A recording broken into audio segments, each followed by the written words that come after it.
if you want to build a compassionate community, you have to make compassionate homes. That starts an empathy from you. Develop an empathy and take care of your elder persons and the family members. With that, if you have a time, you can volunteer in the community also. Make the community more live with quality of life.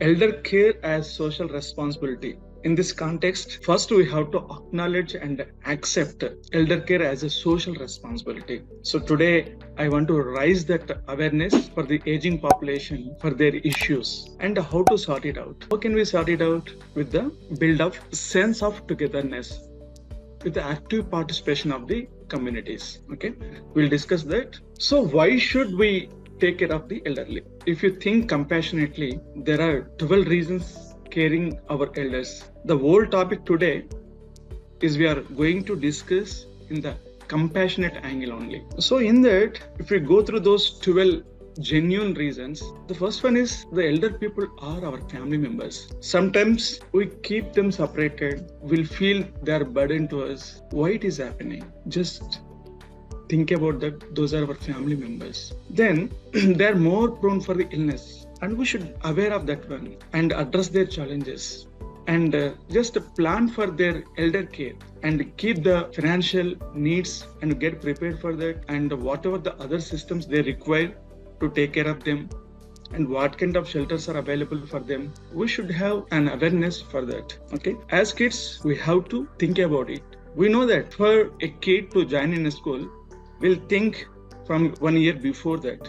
So where to join, how much is the academic fees or something like that, no? So when the elder people are there in your family, we have to think in the same lines and give you an insight into their values. We know that our parents from childhood onwards, most of the time will copy them, their ideas, their values. Like that, my father used to rise at morning, wake up at morning 4 o'clock, used to go for work, meditation, yoga, something like that.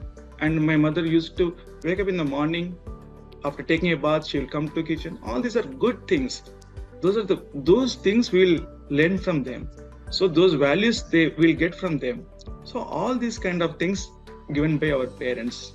So we have to value them also. No? Today someone is giving a value to you, means that is because of our brought up. Most of the time, elders, they'll feel existential issues. Who am I? What I am doing? How I am connected to people here? These kind of questions will come. My life is over. What is the need? These kind of questions will come. And they need a purpose in the life. You see one thing, if a person wake up in the morning, no, he have a schedule of things for that day. Okay. So if he's unable to having any plan, no, so what to do? After retirement, many seniors, after getting older, they don't have any proper plan. There is no proper recognition. There is no purpose in their life. Why have to get out of the bed today? So we have to give you a sense of purpose to their life. You will ask them to take children to the schools. This kind of small works, maybe ask them to write something and list out something and gardening. If you involve them in a work, no, they'll feel some kind of purpose for their life and a sense of belonging also. Like as human beings in the society, we'll feel connectedness. So when we are connecting, maybe in the family, we'll see that 3 generations like kids and we and our parents. If you keep on doing this, maybe in some activities or something like in the family members, no, maybe just sitting together with the kids and helping their homeworks, all those things, they'll feel that they have some touch with the kids, maybe taking them to the park, going along with a walk. This all will give that belongingness. Maybe the grandchild will be in touch with the grandfather. grandmother. In that way, they'll feel that yes, I am belonging to this thing. Or the kids feel that I'm waiting for the grandpa. Today we'll go for a walk or something like that. They'll feel waiting for something and belonging for something. So that is definitely needed. We have to make assurance of that one. Of course, their lifetime is very short. We have to understand that. They won't be there for longer time. We know that. But their time is very valuable for them and for us also. So we have to care for them. In the whole lifetime, they'll teach many lessons to us, and they'll give a lot of wisdom to us. With that only we are today like this. So we have to respect that.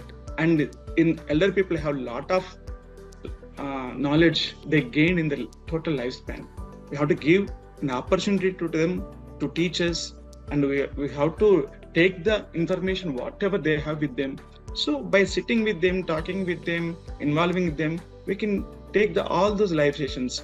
When we lose a person or elder in our family, we'll understand that. So before doing that, just take the life lessons from them. If we are with them, we'll understand that. Of course, they have made a lot of sacrifices for you. Whether we agree or not, parents work for us at various levels in multiple ways to make our lives better in all aspects. We came to this level with their sacrifices only. So they sacrificed that much for us. So we have to acknowledge their life and support from our end. In this age groups, they are very vulnerable for many illnesses, both physical and emotional, psychological, loneliness. Many things are there. Sometimes they are disturbed with dementia, Parkinson's, such kind of diseases. They won't understand the world. At that time, they need a peace of mind. Someone should be there and keep a kind of harmony in their life. So they need peace of mind. For that, we have to be with them and help them. Of course, they are like us only, require higher quality of life. So we think that as the generation like us, we need a very good car, good bungalow or something, and good food, everything, and good lifestyle, good medicine. In the same way, they also look for such kind of quality of care. In fact, they are very, vulnerable for many infections or disabilities. So in that sense, they need more extra care from us. They'll expect from us. We have to give that extra care to them. With that, they can retain their higher quality of life. Maybe they need some support from the medical gadgets or maybe some surgical equipments to support their quality of life. Of course, they are human beings like us. They need comfort. They want to enjoy their life with the fellow beings. We have to give that comfort. The comfort is different from the person to person. It's totally subjective. One person's comfort is just, relaxing in the garden and work for the plants. That is different. One person is very comfort in teaching, and one person is very comfort, in cooking. Just give a chance to them, at least helping in that activity. So in that way, they will be very comfortable. For that, whatever support is needed, we have to give that. Yeah, those are our parents and loved ones. And if you're an elder person already, and maybe your spouse need the help from you, maybe you're working from many years and maybe in the real estate or in a teaching profession, in a doctor profession, wherever you are, maybe how much time you gave up to now is different. But at this juncture, you have to give a valuable and quality time to your spouse. So that we have to do from our end. In that way, they'll find themselves and feel happy. For parents also, we are working many hours from the morning to evening. They need us for spend some time with them. So in this context, so what is happening in India? I want to make awareness of taking care of elderly as a social responsibility. We should aware of the things what is happening in our India right now, how the trends are going on, how the population is going on. What about the aging population? We'll understand that. So present trend, as per the statistics of July 2023, India became the country with the largest population in the world. It crossed China recently, and we are 140 crores above. So in that, elderly growing faster than general population. We are saying the population aging now. So at the rate of 36%, above 60 years, there are 10% of the people are there in the total population. Approximately 17% of that aging population, they need geriatric health care. They need medical support. By 2030, 13% of total population would begin gray. Okay, they become older. It is 10 now, it becomes 13. So it is growing faster. So in the future, we'll see many old age people in the society. There are some policies made for older people from the government, from some organizations like National Program for Health Care of Elderly and National Action Plan for Senior Citizens have laid down the policy, governance framework and working guidelines for elderly health care, along with the enhancement of existing infrastructure. You are just listening many times in the Niti Aayog also in these days. So all these things are happening, but there are gaps. So with that, the elder, wherever it is, maybe in village or urban or suburban areas, they are not getting the proper care for them. So not only the policies, but also the support system for the elderly also is not in a good way. It's going on. In that lack of vaccination coverage, we recently saw that vaccination for the old age people, they have first prioritized for the COVID in time. So in that way, not to react at the time when the diseases will shoot you. But before that, we should have a vaccination schedule for elders also. Maybe they are prone for the infection because of their immunity power is very less. And with that information, we should go for vaccines in a proper time. We have to reach the health centers, and for that, we have to guide the families, we have to guide the society community to take the vaccines. Otherwise, they'll vulnerable for the infection, they'll spread the infections. It is bad for the society also, and again for the elder community. And we don't have the facilities to keep some kind of people who are in the terminal stages. Sometimes the diseases are curable, sometimes most of them is incurable. So when the disease is incurable, when the doctor says it's incurable, it is terminal stages and organ failures. In such kind of situation, they are unable to treat at hospitals. At the home also, those facilities are not, inadequate. They need some kind of facilities like a palliative care center, hospice centers. Those are not in many numbers now. So we should understand that where the palliative care centers are there, where the hospice centers are there. So when the situation comes, how to get rid of this problem and make the happy life to that person when the elderly age. And in this busy schedule in urban or in a village, whatever it is, but at least in urban, there are some daycare centers, and where in the morning we can take our parents to that daycare center nearby, and we can leave them and we can collect them in the evening hours. There in daycare center, they do the group exercises, and they'll provide a very nutritious meal in the afternoon session, and recreational activities they'll conduct. And they'll develop the new hobbies like using a mobile phone, using apps, and and they learn the new things also. It is like a rehabbing for them. They'll learn the new work to get the income.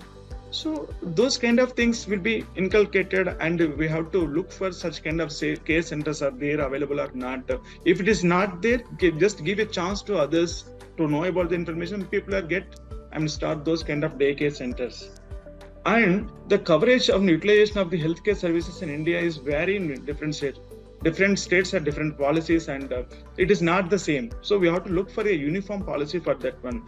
If it is not that, no, the many old age homes or in healthcare centers and geriatric centers, people are getting abused because of the no proper rules in that.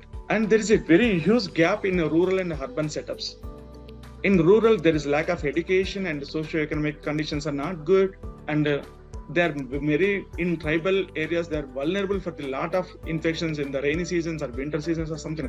In the summers, they are very prone for the, sunstrokes and many infections. They lose their lives. Okay, there is a lot of gap in that.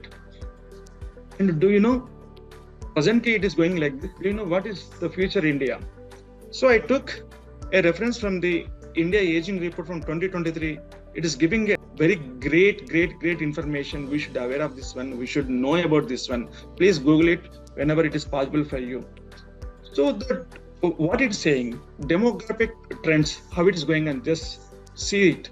In India, elderly population is growing rapidly, and the decadal growth will be 41%. Every 10 years, the growth will be 41% more. And by 2050, the 20% of Indian population will be elderly. Out of 10, 2 will be elder people.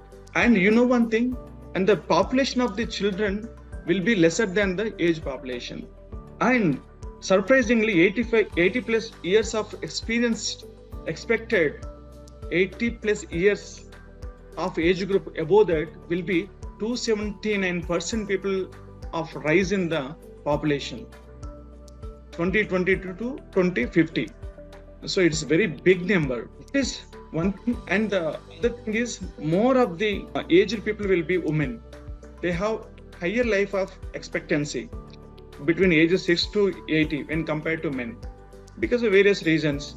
Those are very, this kind of the genetic, maybe they have that capacity, they have good coping mechanisms, they can live without male spouse also. So the life expectancy of women will be more. They can gel with the family, with the other, society very easily. They can live independently, not like men. So the women, society will be more. Of course, poverty, and it is in the old ages, there is no income. They have to depend on the children, and they are vulnerable to poverty. They cannot take care of them. So like that, 40% will be suffering with this poverty in the old ages. And there is a very big barriers. Like there is a regional variation also. Maybe some states are having this elder age population is very high, somewhere it is low. But you can understand some villages and towns, there is a lot of gap in that population and their quality of life also. And you see many people are, elder age, what I'm saying is, elder age people are, or older age people are, living most of them in the rural villages, rural areas, and kids are staying in the urban society. They have their own kind of setup. They cannot stay here in the urban societies. They'll stay in the villages. So there's a lot of gap that makes them, live with a lesser quality of life. And low awareness and social security schemes. Social security schemes are there, no? So on that, the people are having very lesser awareness. Especially in the old age groups, they don't have this kind of awareness. And some schemes I showed on the screen, you can see those. And Government of India is supporting all those. And different, these policies are and schemes are different in different states according to their state policies. And the main concern and challenges given by this report, poverty is inherently gendered in old age. And older women will be there, no income, and fewer assets will be there. They are totally dependent. And major challenges facing in India in aging population are feminization. I said no. So many females will be there, and many are there in the rural people, and their kids are in urban. So the challenge is more women and more people, and more in the rural areas, and they are in poverty and with loneliness. All this will be there. These challenges, how to overcome that, we have to think about it. In the future, we are going to face this. And right now, I am also in 40s. In 2050, I'll be going into the same kind of situation. So we have to understand the situation and move furtherly. So how to resolve it? So we have to first ourselves, we have to motivate according to these trends, and we have to plan for our future. And we should not burden as a single person, we should not burden to the family. This elder care as a social responsibility starts from the person within the family. You take care of your elderly at home. Later, look for the elder persons in the community. If you want to build a compassionate community, you have to make compassionate homes.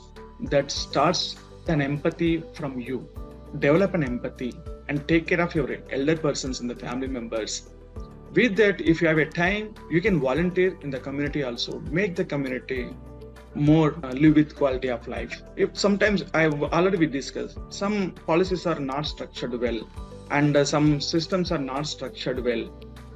In the society, some supporting systems are not in a proper way. We have to look for this to build the compassionate community around us for the elderly age people. Even it is unstructured now, volunteer in your community. Visit an old age home. Just go and see that facility, understand the problems and difficulties the elderly age people are what they are facing, and listen to them. And they have much to say. They always look for the people. They never say no to anyone.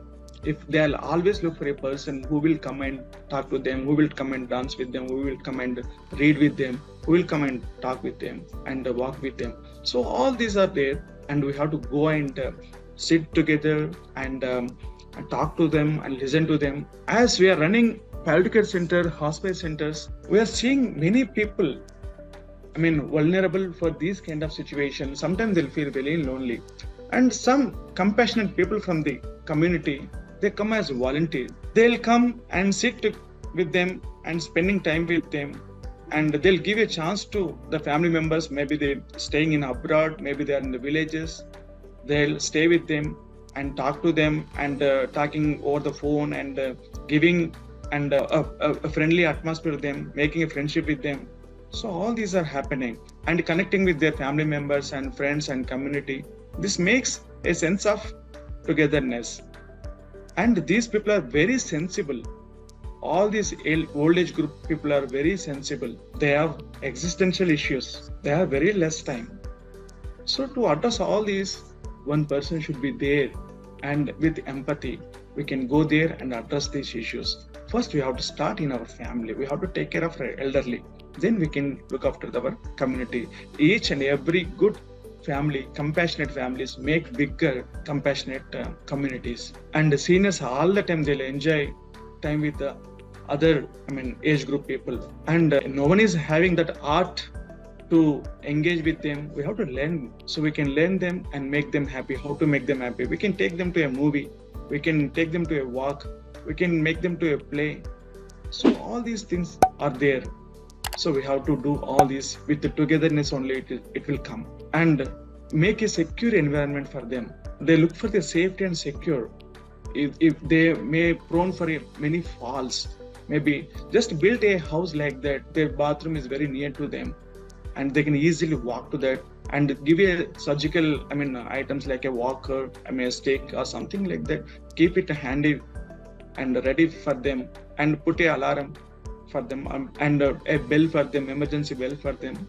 Secure environment, and look for the environment and some safe guarding clothes for them, and all those things, and beds and wheelchairs. Provide a secure environment, and keep one kind of latest gadgets and video call system or something like that. If you keep with them, they'll feel very happy and comfortable. They'll feel that I'm okay, I'm safe now. So this will be there. It is there for us also, and the older people also feel the same. Okay, in these ways, if you care about your elderly in your family, you can care the society also. All the society will become more compassionate. So build such kind of communities, create compassionate communities for elders, and make society beautiful for the elderly.